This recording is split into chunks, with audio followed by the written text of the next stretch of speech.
तो क्या हम अपनी किस्मत खुद लिखते हैं या फिर हमारी कहानी वो पहले से ही लिखी जा चुकी है?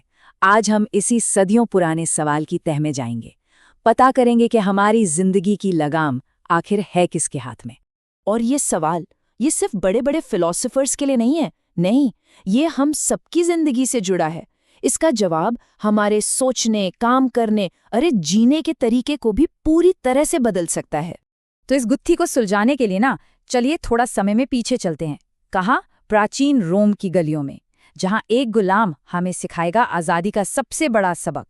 ये है एपिक्टेटस। जरा सोचिए, एक ऐसा इंसान जिसके जीवन पर पूरी तरह से दूसरों का कंट्रोल था। लेकिन एपिक्टेटस ने गुलामी की उन्हीं जंजीरों में रहकर ये सीखा कि असली कैद बाहर नहीं होती, वो तो हमारे मन के अंदर होती है। और असली आज़ादी वो भी हमें वहीं मिलती है। तो स्टोइक फिलॉसफी का निचोड़ क्या है? ये एक बहुत ही सिंपल लेकिन बहुत ही क्रांतिकारी आइडिया है। वो ये कि अपनी लड़ाइयाँ सोच समझ कर चुनें। मतलब उन चीज़ों पर अपनी एनर्जी वेस्ट ही क्यों करना जिन्हें हम बदल नहीं सकते, और अपना पूरा का पूरा ध्यान उन चीज़ों पर लगाएं जो वाकई हमारे हाथ में है।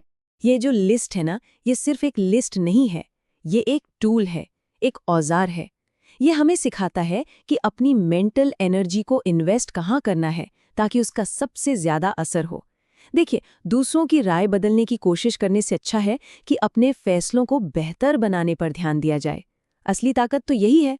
तो एपिक्टेटस ने हमें सिखाया कि बाहरी दुनिया को कैसे एक्सेप्ट करना है, ठीक है? लेकिन क्या इसका मतलब ये है कि हम बस एक दर्शक बनकर बैठे रहें? हाँ, बिल्कुल नहीं। ईस्टर्न फिलॉसफी कहती है नहीं, वो कहती है कि हमारे कर्मों में पूरे ब्रह्मांड को बदलने की शक्ति है। कर्म का सिद्धांत, इसे आप यूनिवर्स का एक्शन रिएक्शन लॉ भी कह सकते हैं। सीधी सी बात है, जो एनर्जी हम यूनिवर्स में भेजते हैं वही घूमकर हमारे पास वापस आती है। ये कोई सजा या इनाम नहीं है, ये तो एक नेचुरल नतीजा है। मतलब हमारे आज के कर्म हमारा कल बनाते हैं। और भगवत गीता तो इसे एक स्टेप और आगे ले जाती है। जरा एक डॉक्टर के बारे में सोचिए जो किसी मरीज का इलाज कर रहा है। उसका ध्यान कहाँ होना चाहिए? सिर्फ और सिर्फ अपना काम बेस्ट तरीके से करने पर, है ना? इस बात पर नहीं कि उसे इसके लिए कितनी तारीफ मिलेगी या नतीजा क्या होगा। बस यही है निष्काम कर्म। कर्म करो, फल की चिंता मत करो। अब सबसे दिलचस्प बात यह है कि हजारों सालों से फिलोसोफर्स जो बातें कह रहे थे ना, 20वीं सदी में आकर साइकोलॉजी ने उन्हें एक नया नाम दे दिया और एक साइंटिफिक बेस भी दिया। और ये देखना वाकई में बहुत इंटरेस्टिंग है कि कैसे मॉडर्न साइंस हमारे प्राचीन ज्ञान को ही कंफर्म कर रहा है। तो 1950s में एक साइकोलॉजिस्ट थे, जूलियन रोटर। उन्होंने एक ऐसा कॉन्सेप्ट दिया जिसने हमारी सोच को हमेशा के लिए बदल दिया।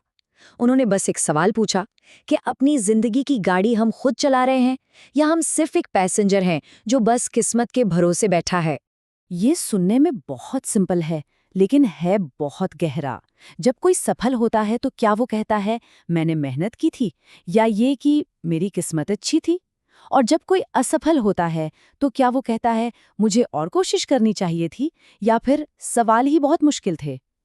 बस यही तो मानसिकता तय करता है। तो ठीक है, अब हमारे पास ज्ञान का एक नक्शा तो है, हमें ये भी पता है कि जाना कहाँ है, अपने कंट्रोल की पावर को पहचानना है। लेकिन उस मंजिल तक पहुंचने के लिए जो इंजन चाहिए, जो फ्यूल चाहिए, वो कहाँ से आएगा? स्वामी विवेकानंद हमें याद दिलाते हैं कि वो शक्ति कहीं बाहर नहीं है, वो हमारे अंदर ही है। एक स्टोइक बनने के लिए, एक कर्मयोगी बनने के लिए और अपनी जिंदगी का कंट्रोल अपने हाथों में लेने के लिए जो कुछ भी चाहिए ना, वो सब हमारे अंदर ही मौजूद है। देखिए, आत्मविश्वास के बिना ज्ञान क्या है? बस एक किताब में बंद कुछ शब्द, इससे ज्यादा कुछ नहीं। आत्मविश्वास ही तो वो चिंगारी है जो ज्ञान को शक्ति में बदल देती है और हमें अपने इरादों पर एक्शन लेने की हिम्मत देती है। तो ये है हमारा रास्ता। स्टोइक ज्ञान से एक्सेप्ट करना सीखें, कर्म के सिद्धांत से अपने एक्शन की पावर को पहचानें, साइकोलॉजी से अपनी मानसिकता को समझें और सबसे ज़रूरी, आत्मविश्वास से उस शक्ति को सही डायरेक्शन दें।